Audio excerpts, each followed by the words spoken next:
Ghana this year, Mamunyana Jubi Mamakwaba, UTV, Yasu Enie, Brasun, Sensime Kuchi, Barbara Mice, Mufaji Bre, na wasona Fiko no, Yadebesum was a numerical seabo. Kasibu Mwasida.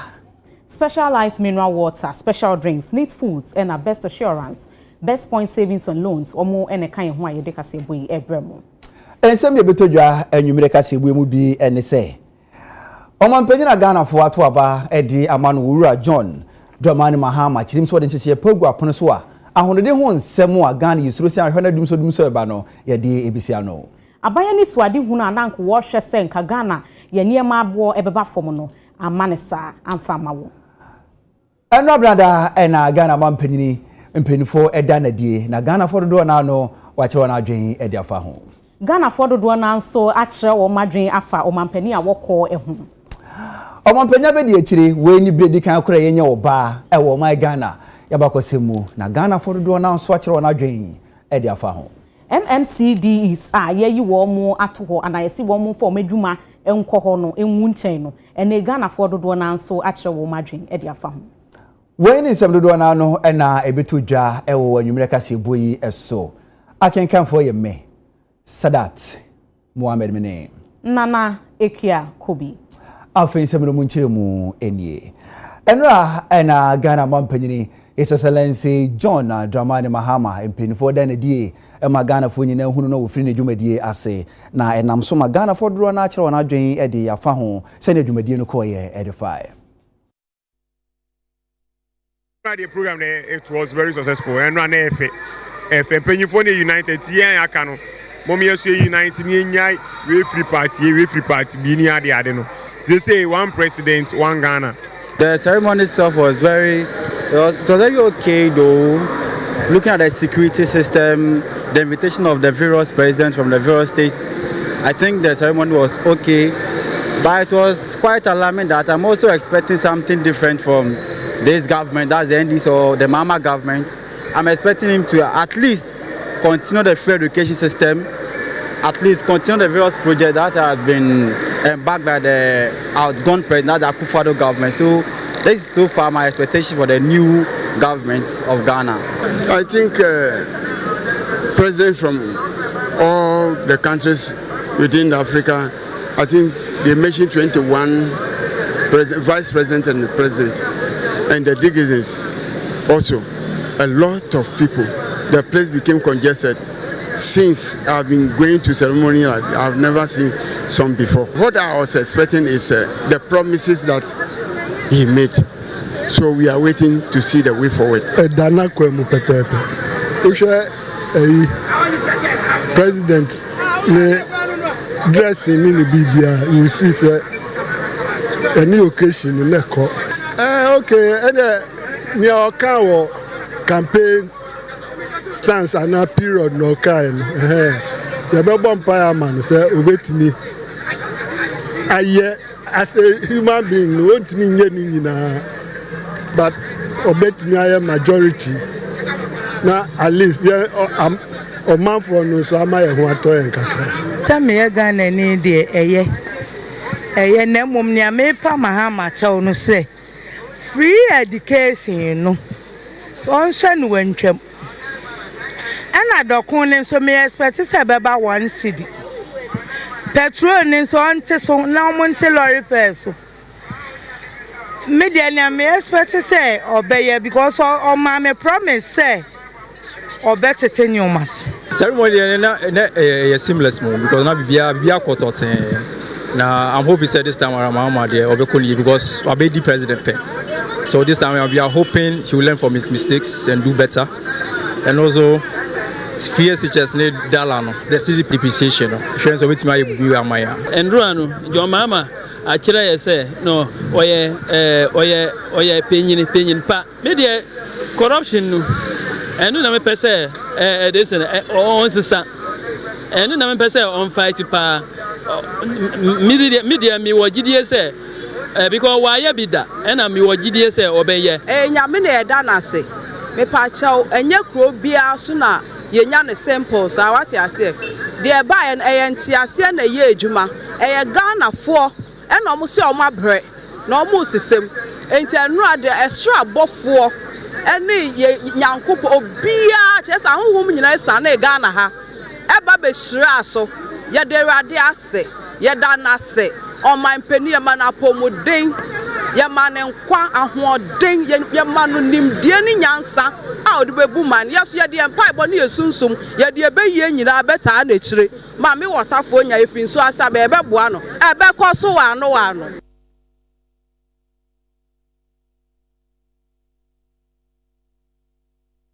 na wo enra dwumadi a ekoso a wokosan ye ya enenam so ama former South President Africa President Edi Atudwa say Ghana yabato a yekoto ye no chese eya asumdwie eye free and fair chese won hu bi krada eno enam so ama nani aso ye pa na Jacob Zuma wono eneye wo mo president eye former wode Atudwa.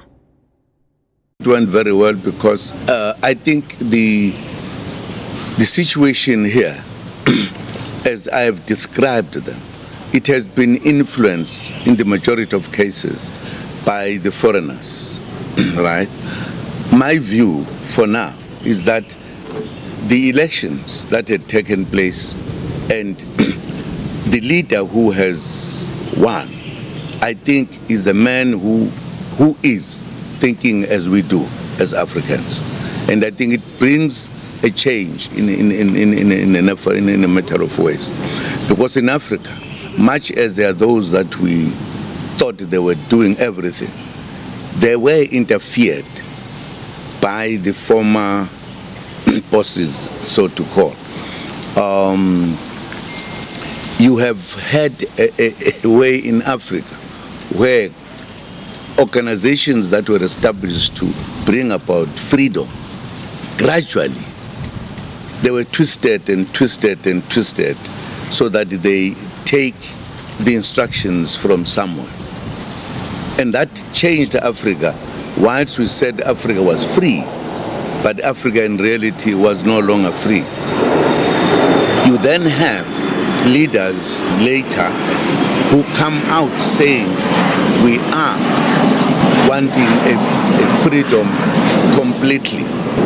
And many have not succeeded.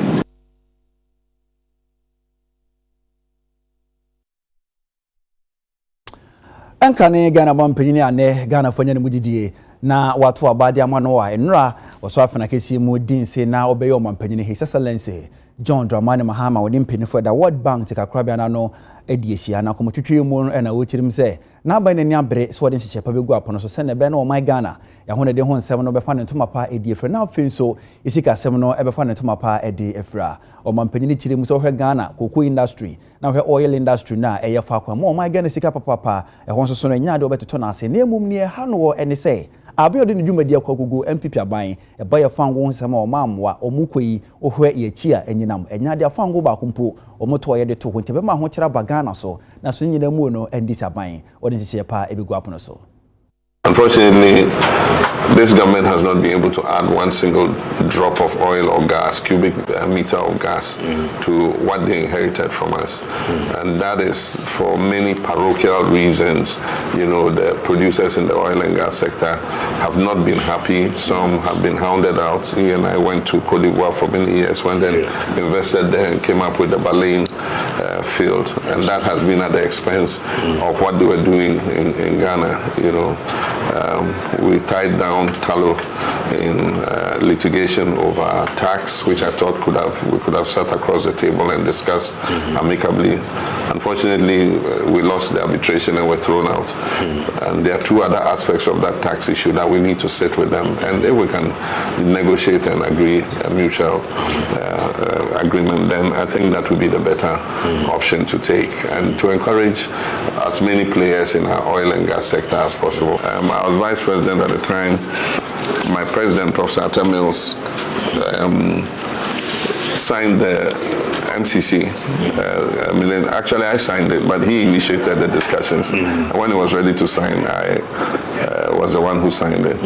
And it was meant to improve and make Ghana the most efficient producer of electricity in Africa and become a major hub for electricity exports.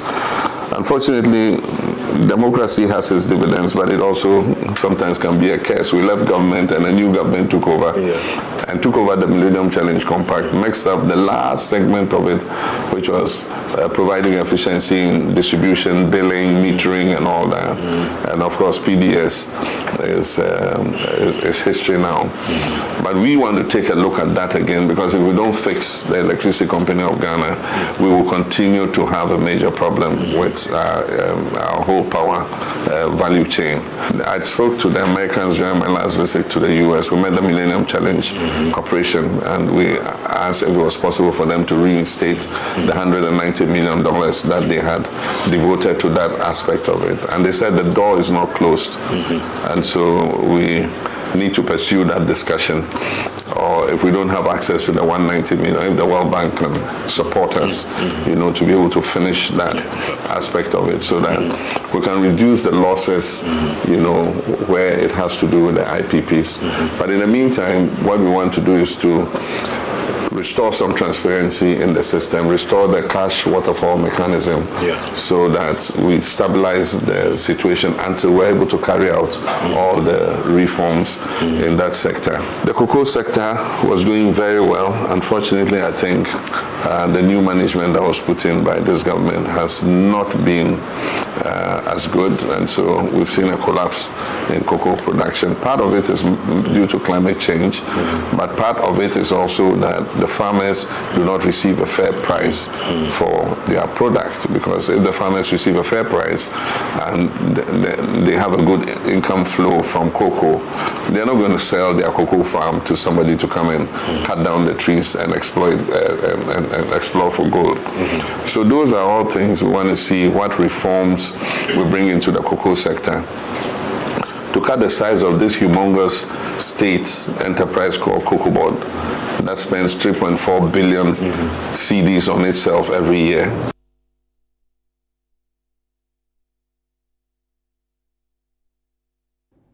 Enra ena omampani dada ai Nana Adodankwa Akufo-Addo na adwuma nyina ebewiye. Na ne Ghana fo no mu bi atwe omadwen afa ho se na adwuma a wo beye ye no eso ani ebi mu akere se free SHS na wo beye ye ne die abo ayi pa ebi mu nso eka ne wo. Sa president ya ene yaso ani ini enam se oye creative ntino se wo hwe NDC manifesto no mu a osi obesi culture as and education ya na mde be ka no minua no mba e ka mete krebe fro se u be ko school first ka bra be ko fa wa ye so de unyanya ne ma u ko free e bi se that ma me mani de mi tia school fees u ko age form no kula de o twa last na man tia school fees kula me ko age form mo je 10.5 a chanya se si ampo 10.5 at 10.5 escapa so e kire form ba ye no ana ase akwaje form na free no abeto to ne ma na o mu ko tie de Akufo-Addo asepa so am ye mani nyina timi akọ SS me am tie ka me benti me nko be ma be ye bi tie da na ase nyame hira no ne tam na so na o ko je na home ti nyame hira de bebele dana do ba de be ye bi e bi se me hu no ma bebele bi se first no kra na koko kra na 4 million. That's 4.5. So see, no one me papa na eti mesidan. Ama no ye wayade. Me dey make can say one the be car na su. E bi say ebi mo ka say the school no wontimi nye. So waye me blaba oku school. Ye ka chire so wako school we SS wako wie. Ye entua hwe. So free education dey dia Ghana for the be car no.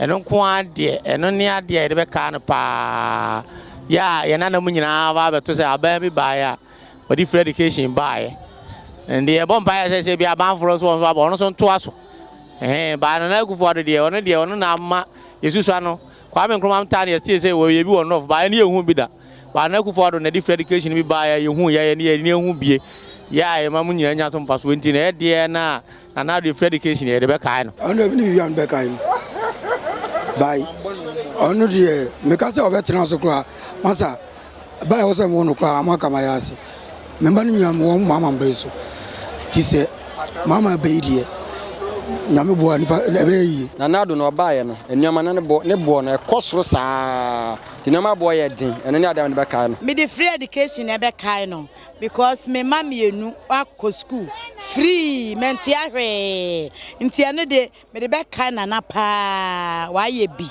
because wa ma ye nyina ye ma no matumi akọ school anka ye ne se ye ma betumi akọ school kaye ntumi nenso ene nti ye da na se nyame nto ya no so na baabi okọ no omma ne ho ban ye na afa ye nwra mama nso ye papa mama nso ono so aba so ba besesa ne mama ye no wa ye ne ama ye ama empa ya ne ye bo se urade be ma na hoden ne nkwatenten watumi de aye ama ye enra ena Ghana mampanyini owura John Dramani Mahama osafo na kese mu edin se ne dwumadie efirase na bra dwumadie no ekoso ne UTV kase bo yekokopi mu ho yetutu ye ni na no yehunu se wona wo ne gidi mu nsemu nsoso no dodo na no ho no mo nani akohoma na Zuma yehunu ho no mo ochronwom otonyom wasaye music producer afi nso ewura ba ko wo sini twam otwasini na wote sini twase Vivian J Lawrence na wono so ho no mo a ye ne wo mu nyina no etwetwe nkomo sa president ya ene yaswe ne ini enam se oye creative ntino sa wo hwe NDC manifesto no mu a ose obesi culture arts and tourism no fapim na ya gina so dia create nyuma ama emmabunu titu ene emma and excellency John Dramani Mahama yo bia oka de a oye on promise bi bia ontumi nye eno nti me di ye minim se Yakopon ma na hoden na enema nyina totoyi a industry no be fa ne ntoma pafra. The bottom line is ye pese ye de ekreti enyuma ema mebunu because our industry we a informal sector. It is driven by private capital, but the government or the state necessary or creating the enabling environment.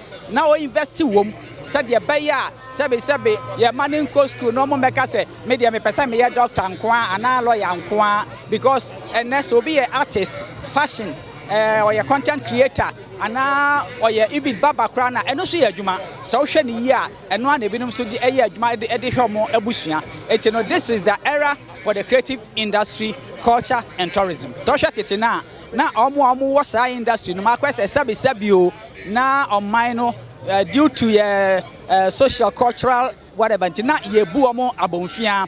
Most of them were not educated. Most of them didn't even know. The fact that we are star now we're creative didn't give them financial education. So we are going to build capacities. We are going to train people. We are going to make them understand. Say ejuma biya ejuma sabi so oboban. Me when bam boys bebre asa u calculating sika or jene bosomia a chain doctors. But only hunim die it ye better tenkrofo bebre. We are going to make sure say people who want to get into the creative industry are also educated about the industry itself. That's it, show business. Most of our people are doing the show without the business. Now we are going to teach people, build their capacities to understand the business aspect of it. And until share a manifesto, no must say, His Excellency John Dramani Mahama say he's going to set up a structured pension scheme. I will link it to the Senate. All the people working under the creative industry. He is already doing it. 8 years in opposition, he was still giving his pocket money to some of the creatives. It's better say a best structure no. Now you're making sure say obi our creative industry in Biano or be contribute to kakra to his own pension. Yeah, not so we and the young year 1 year they be connecting for now the and she say I say me come. Yeah, you know, you're better penny for and call sober. And say, be a yantimi anya ye pie, be uncle idea chair, bano, or mobile and creative industry. I mean, your future.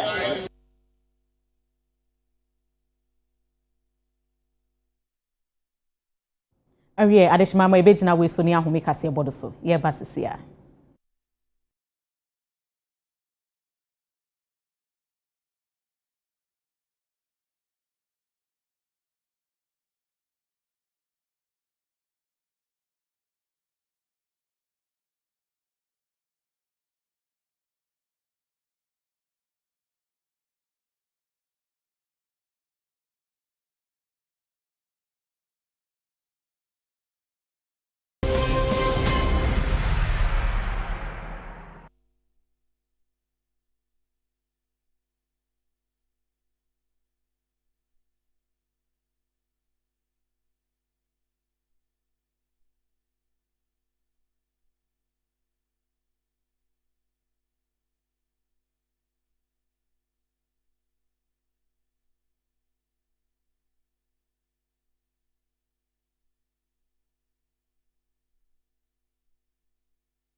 Ghana de share mo nyina akwa babiem ye to akase won so e de amamu na ne krata efri omampani akache ebeto odwa se kropon e na afa kro nketewa e na mansini wo mo mfa wo madwumani na emarieye na eno nam so ama yekopie mu ahafo regional timamufo omo wo ho akere wo madwen afa ho se gina ya wo si ye ne de ebi mo si ye gina ye pa ebi mo nso e ka bibia e wo honom wei e na wo madwen kire no wo mo kire ayen tem kakra de enka menhwe mu de enka be se 2 months bi ekọ 3 months de na nka bi a omampanyina hwe na nko matoto ne mansa na e de ya 4 years mfie 9 ne de nanim enka obetimi ahwe na otimi de beti ono so e pentema ye adwuma enti misusu se ono so nim e bia bibi wo ho a woni tirimti a opese empanyifo ndi omo nyuma nyina ato ho na ne nyina mu no ye hwe se niema bekoyi ne mo misusu se ayen tem kakra de ne mo nko twen kakra Emma ototo niema bia nka bia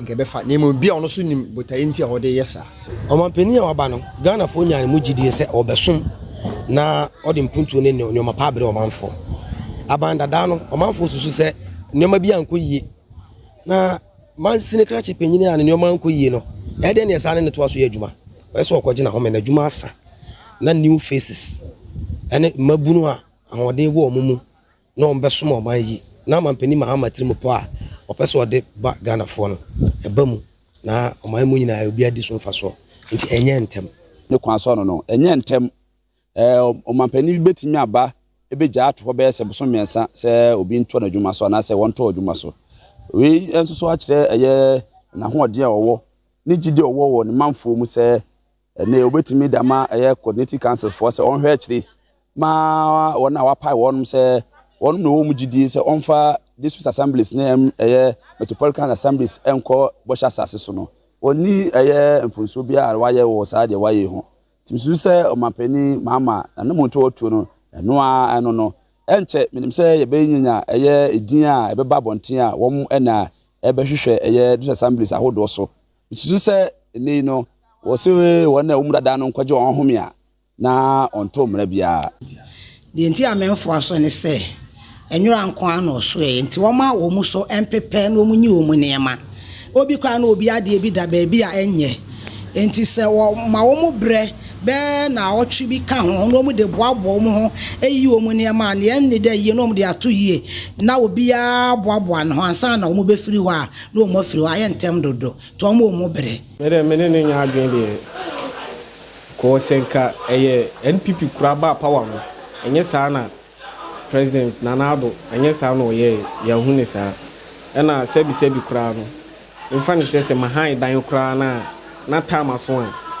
yemfiti preoccupem pamo me se mfili dan mko anya ebe ma me 3 months 2 months na we kura de nsa anya dan han DC mu a wo ye panyini odo we president but adibi wo ho a wo ya e wo se hu se na ekosu no omampanyi na atame so baaye no odikan yesa asam no ama omu busum miensa anza no omu bako no yenhu nema no so nti wende wo hia ase no de amia me Lukman no gitum se papa no de oyeye no no kwan no so no wantomra nti wo ma omu mja omu dwuma no nto hokopep se ye ba hia ase ne yehu de be nti sade a wo ma omu to aso a anhwe ne ye de omu dikan yeye no ombasa yesa adwuma nado enya kofie ne de esese yisi fo na ho ni nyina no omu nyina so bia de na dwuma to ho na obia na nadon aye no mahama ebe yi ono ne de ne ntentem because omu na Elias bia ye de city bia no omu na ehwe ho mpuntunwuma no so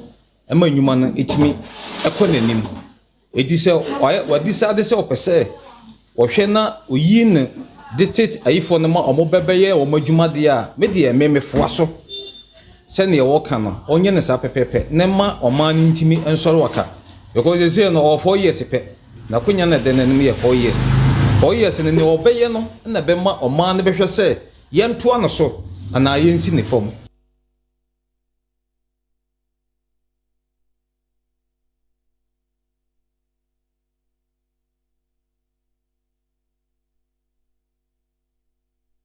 yeto akasebo no so ede amamu akrata Efroma mpanyini atenayim apie monten so akrata no ehye se mpanifo de da krupon nkrunkuma enamensina hodo ano no wo hye won se wo nyina no wo mfa won tumi ento ho no mo na brepam no wona wo se fata no wa pa wo mo na dwumadi waba na waba beto aso na wo mampanyini chirim se wo gina ne tumi so na wagina o magana mamra article 243 clause 3 clause B so na wose gina section 20 clause 3 clause B na wagina Local Governance Act 2016 Act 936 na sa Governance Act we ensesa akoso mu a wogina so sesa Amendment Act no so no wo se gina so na wode atusa na moyi na mpinifo adeda krupon nkronkoma na mensina hodo ano no ye gi omutumi ede afiro musem no wo kirem se coordinating directors adeda mensina hodo ano no omo na behwe kire enkosi se yebepo wonem sufo fofora won beda krupon nkronkoma na mensini ahodo no anno krate ba ye ewura Amin Abdulrahman wo chief director na nensa hyase enko enfama sentwerefo nyina so bibia nensa beka bi no wonsi so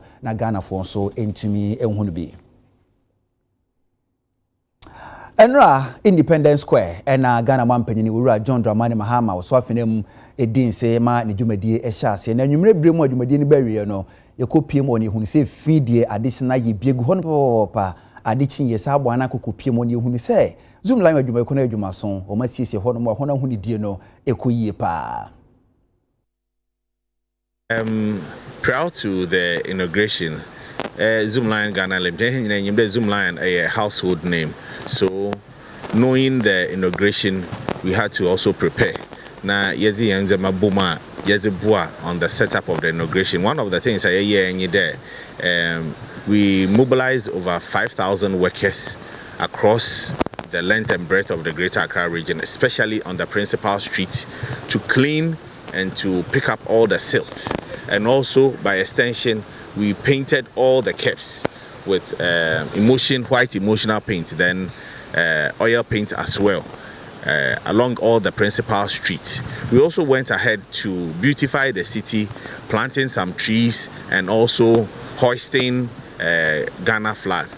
And yesterday, as part of the program, everybody who got in here saw the extent to which we gathered our people to clean up the place. You're making sure the event ground was very clean. Yeah, the mobile bins, waste bins, over 50, coded in our national colors across the place with bin liners, and we deployed 150 workers yesterday going around picking waste. Also, we provided washrooms, over 100 washrooms, because and we didn't want a situation whereby people would ease themselves anyhow. So we provided over 100 washrooms across, and people used it. It was a very colorful occasion, and everybody, the place was very clean, the program was very solemn, and that was the contribution that we did. But unfortunately, just after an hour of the program, when the hawkers and other people trading came into the scene, unfortunately, the plastics and the things that they were selling engulfed the place with filth. When you see the place after an hour, you would marvel if this is the same place inauguration, because the place was very dirty. And as we are committed in ensuring that Accra is clean, and we are also, Zuma Line as a company, we are now also doing the 24-hour sanitation service. We have ensured that less than 12 hours, the whole place is clean. We can go around and see. We have made sure that we have cleared everything. Yesterday, by close of program, we had about 6 compaction trucks around, and we cleared everything. This morning, we came around to mop up. And you can go around, even on the principal streets, the street adjoining this place, you realize, say, yeah, clean the whole baby, it's clean with every filth. And see, that is the contribution that Zuma Line has made.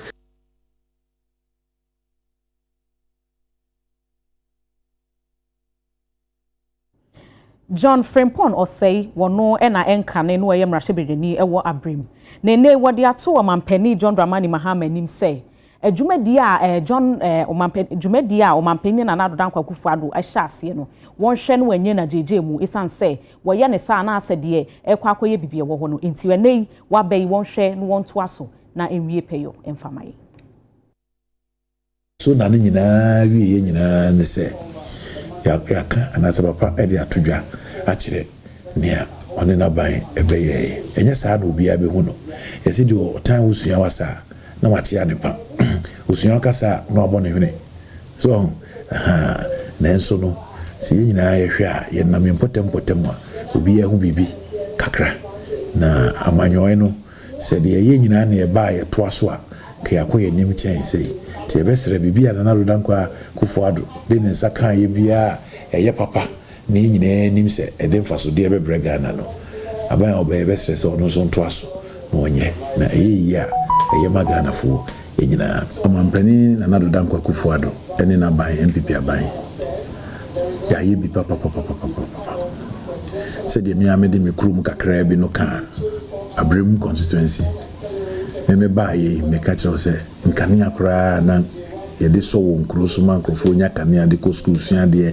ɛne ne ɛkɛka ho nyinaa no na ebi nkuro bebree hɔ a ne bi de bi nkuro maako 46 emu 42 anya kanea 4 no koraa anya na nyɛ sɛ nko mu nya bio bado ba ohwɛ criteria yɛde kyɛ kanea no a nipa ɛwɔ no nɔɔso sɛ ɛsɛ yɛkɔ twe post bebree de kɔ ɛkɔ nti no yɛwɔ ada alternative ayi a yɛde ma bi a solar bi a na sɛ biribi a ɛte sa ɔbɛhwɛ a kuro bi wɔ koraa na school dan koraa ni so me hɔ ɔbɛ kuro bi ɛfrɛ no ɔbɔ bɛtwa wo you might get fan for kɔsi 6 unit classroom block ma wo ɔkɔ kuro bi a ɛfrɛ no abena so ɛno so na school dan koraa ni wama yi awofoɔ no nyinaa tu afiri nkuro no mu aba bɛtena kwan ho Jamestown hɔ baabi a ɛhɔ na kanea ɛwɔ anaasɛ school dan wɔ a mbɛtumi anya biara saa afo nyinaa yɛtumi akɔsisi school dan ama wɔ nti sɛ president ka sɛ wagya nneɛma pɛpɛ bi ama Ghana na yɛ nokorɛ wohwɛ akwan tempɔn hwɛ even greater Accra no koraa akwan a yɛate asphalt agu so a akwan deɛ yɛka to yɛn ho sɛ yɛayɛ bi akyɛ aban biara ɛba Ghana ha na wohwɛ schoolfoɔ bebrebe nipa a na ti fie a ne nkwalaa kɔ biara fie a krachi ni anase wura apie ho mfie enwotwe anase mfie nson ni a papa de free SHS bae family bia benefit na se ye hwe obi a wache national cake ama obi anya bia di Ghana ha na ye era na Akufo-Addo ne na ban MPP aban kra me ka kire menu anom a eba na se yedi kan memo makwa aba na ye adwumaso nti oba be wura mu a ese otimi balance or performance or your duties in parliament as a parliamentarian and your duties in the constituency as a representative. And you know, so I balance with me and baby be will be no or to bed out. So I say, or to bed out, they say, bed out, I'm a young CB, Obamode and Obamode. Now, Oban of Frosa, and when he's to talk a granted, yes, or me and say, or Mobe Chia Ben penny for no, especially leadership, or Mombe committee chairs, and ne count. You were in the group where I was Nemo front bench and leadership of parliament leaders, minority leadership, no betting a bear. Na over steady, one understudy or more share near or more yeno.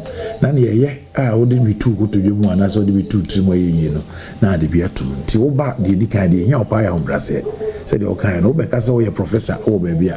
And yet, Professor Brofoni, a cow parliament. Parliament Brofon and Kasankasa cry different, said he is canon.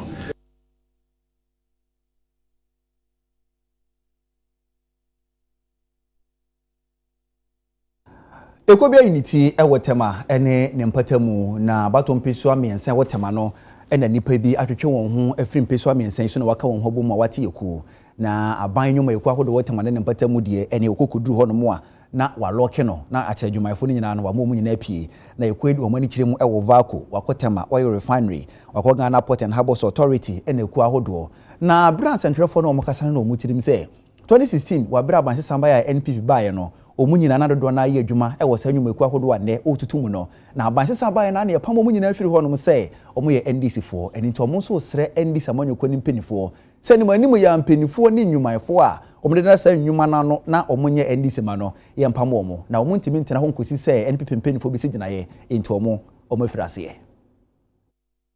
This morning we are here to let him know that he gave us an assurance that there's not going to be friends and family and friends in his regime. So this morning we are here to remind him, in case he has forgotten, to remind him that what he said to us, he should still hold on to it, and that we are not going to allow all these things to happen in his regime. We are going to protect him, and then he assured us that he's going to reward your loyalty. This morning, we want to remind him that Yakubu, so-called Yakubu, is not part of us. It's not part of us. He wasn't there when we started, and then we can't afford for monkey to work for bamboo to come and chop. It's not going to happen. It's not going to happen. So this morning, our one word is Yakubu must go. Yetemafo, ye ni eduma ye. Ye ni eduma. Omo di nkofo ni ba, no makofa we che no ma ba na ya yetema no ye ni eduma nye. Iti yesrese Yakubu na waba no ono no ye ba se omo aye ko se omo aye. No anya politics. Esu ni office ono nyame gugu wa o de chiche o ya it is possible. Iti yesi onko na yesi ehuni pamba no ntimi employee na yesi enye eduma ye be ye. Enu anti ni ejina ha se. Onko ope onko otimi robi ye nye family and friends wa ha se. Yesi ye eduma ni be ye. Senya 8 years ago MPP ba so ye pame ye ma na mo ye eduma no. Ye pese Dr. Dramani Mahama o tun hu ye mobo. Yes, we are campaign amount. Tama ya bre, ya mo bi yesi ampo ama ya dwuma anya ya be sere ye. Yes, so ye nim so ma ye nim hu ase. Yes, so ye nyanum titifie, ye na ya campaign obi abre.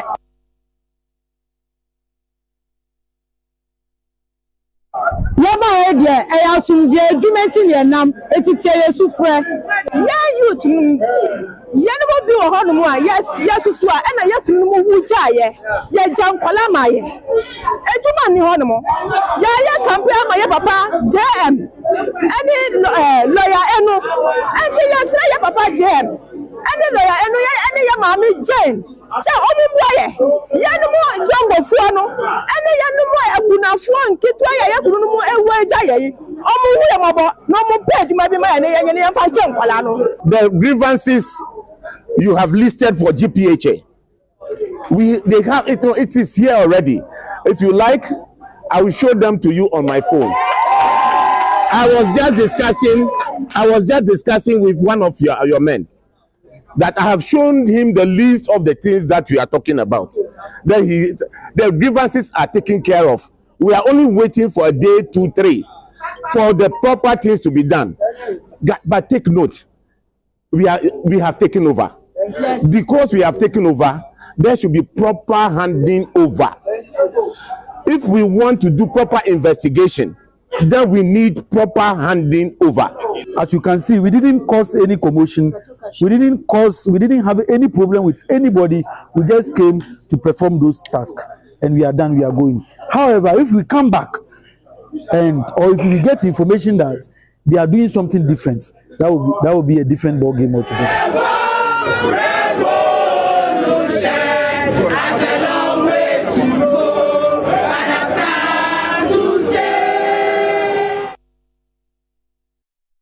Ewe adeshima ma ibejina we so ne asan home kase ebo no so. Yesra mo ye basisia.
Ghana this year momunyana kwaba yeto akasebo no so edi amamo na encheye ene yete se arehusem bi esi wo kantamanto eja eto ho ana kyese enya asem kuma akwa ekuwe bi a yefre wo mu OR Foundation wo mu ensha bayase ne ye kase wo mu sika 1 million Ghana cedis ene de akwa kantamantofo wo ma wo mu ho eto eja hyehye ni mu kakra no se wo mu nye na wo mu fa emmoa se ne be ya ebeboa wo mu ha mo ho aheha wo mu kakra na wo mu coordinator ene UTV Centrofo ekasai ya ne kantamantofo ye adwuma cheye pa by over 10 years ni but I say adwuma na ye no ye adwuma na we didn't show say bia ye say na de aboa kantamantofo de bia ya na ye hyechire enti no me and emwa ya de aboa kantamantofo em 1 million Ghana cedis ya de aboa kantamantofo em ya de ama omo say omo fempeja omo fantonua na omo fempeja omo apata no na mom na me ya adom na ye peja edwane wie a na afemwa bi a wechire bia no ya de aboa individuals no ma sanso e de aboa mo adwumem ba se empanifo no se na be ya electricity we no se na mo ya electricity ni ade no o mbe hwe se o meye ni yie ekwan bebe mu se na be ya ejane tomu a ye benya na ye betimi na ya so ano ntem e na ekwan no so adedem no so se na mo aye mpata na ekwan ndem ntino ni nyina ye hwe because ni nyina akoye mpata nti ekwan ni bebia ekwan nde bebia ti ni nyina yegusu aye ni mpanifo no so edi hu nkombo se na be a kwan bedemu a ka betimi bibisi a ka betimi afem na mo aso ano ntem e de amaye na de mo se ye ankom se epem mo ne ba se adia enam so mo ne wo ayokofanti on be boan titu enua na be to ne obetu ne nyina aka na face so if you ka bia be bia se nchen so bibia bia no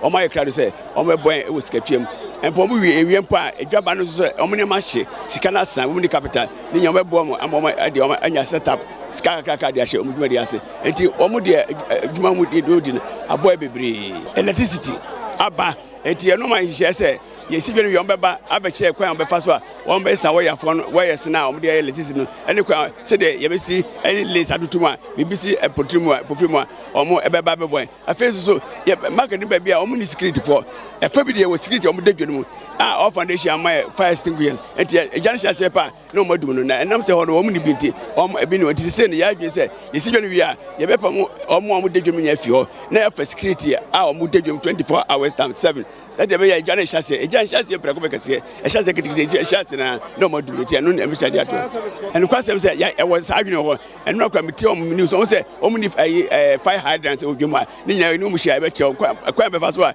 ye be nya fire hydrants e wo ha na face ya adwene se e se o mu ye pata na so mo office mom se be ya e jane ba o mu ti nya so na o ma enchechira e me jane kura ma e ti anu so e wo adwuma e be mo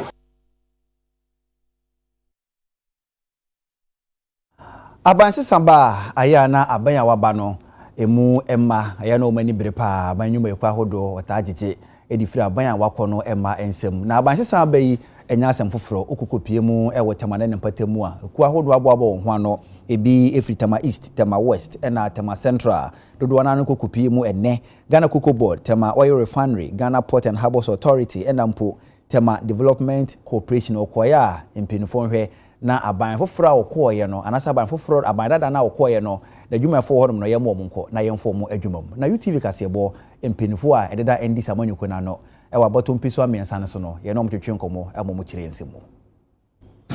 Yes, for the past 1 week there have been pockets of illegal takeovers, seizure of government installation, but the whole thing became worse this morning when we had an intel that a group of party people have stormed TDC, went to Cocoa Board, Gapoa, Golden Jubilee, Vaco, TOR, and other TMA and other public institutions.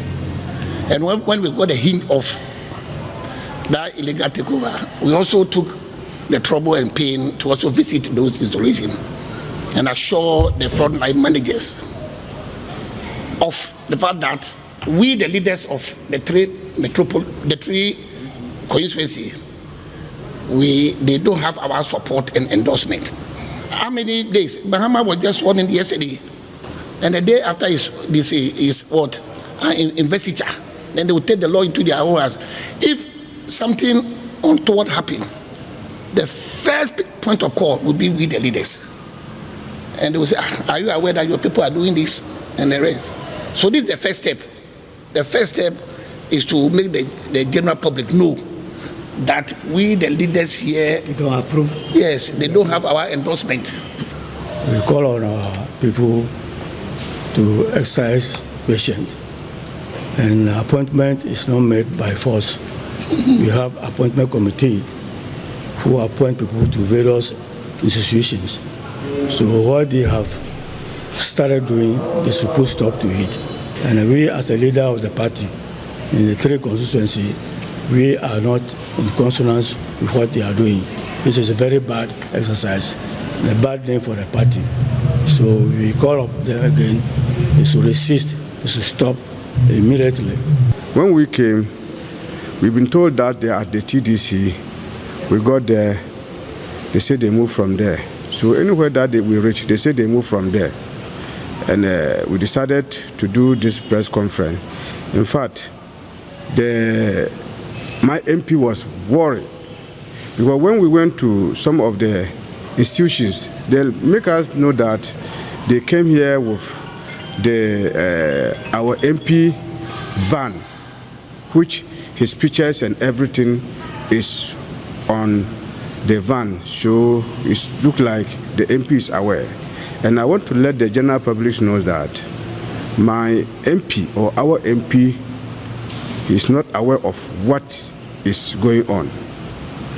They didn't inform us as a constituency leadership, and we don't know anything that they are doing. Our hands are not in those things.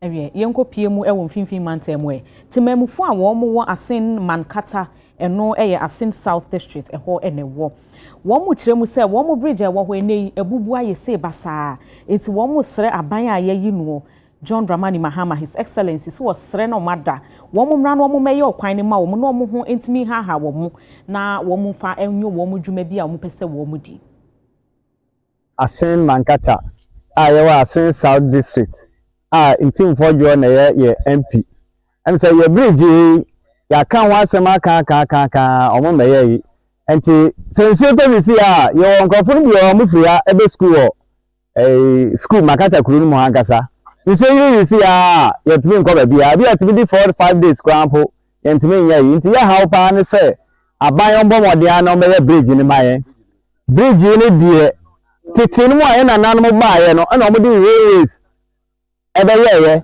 omo twa kwan no omo ntimi anye bridge no nti ye sra aban se afi aye to aban ya sesa aban fufuro obe aye papa John Mahama ye sra ne se omo modia no mahwe bridge ni mayen ye na nanom abreso ina omo twa omo ye bridge ebe si ne ye de anamo na di twa nsu kakraka wa wani chi a wo hwe na president bi ma ba ekọ ye hu hwe Mr. Professor Fifi Mess Nabreso ina Mr. Sabina ADC no two sabeji ho anamo ode yens omode omonsa na yi sa kwan e ma yen na kwan pie beji so mami eye ni die bia sa nka obeboa na nka beji ya ma yen Fifi antoata bantumi antra so a eja ode call ni baabi ya pa akufo ado nso aba ye MP ya fa ntim fojuo ono de ye kwan ya boso a onka hwe wa beji ya ma etwa beji eko school hwe yira omuntumi nko sa bosome no Jesus once na enhwem twetwa ansa nkwara ntumi akọ school de se amene ka sa nyina so wa wani tua sa mpanifo enam sa kwan so beji moto ina edi kokko twa maye ya yire no bekọ edwa se hwe yira omuntumi nko na ye niama eduane ye de kọ edwa so ka kọtọ yen so be nya bibia hwe ye ma no na ni nyina aka nti yesra aban a ote su sesi ase yesra ni pi omo aye kwan mankata e ka sisat ho e ka oman ho ewe eha ena brema kwan na kasebo a anwumre yi yede beso mu no yede nyina asie na yene mudi mpapa mu no menkae wo se anwumre yi ansa na bedana na wakae na wachusin obechusin so dia no a any Pepsodent you Pepsodent herbal Pepsodent charcoal Pepsodent cavity fighter ena triple protection nyina ne boa emo no ma ho ne die no e fa ne to papa difra ade chen so akae ne chusin e beboa ma osen aye fita sanse Pepsodent die omo se siri bia no eho ehia akenkan for ye me Sadat Mohamed Mene Nana Ekia Kobi Yamamu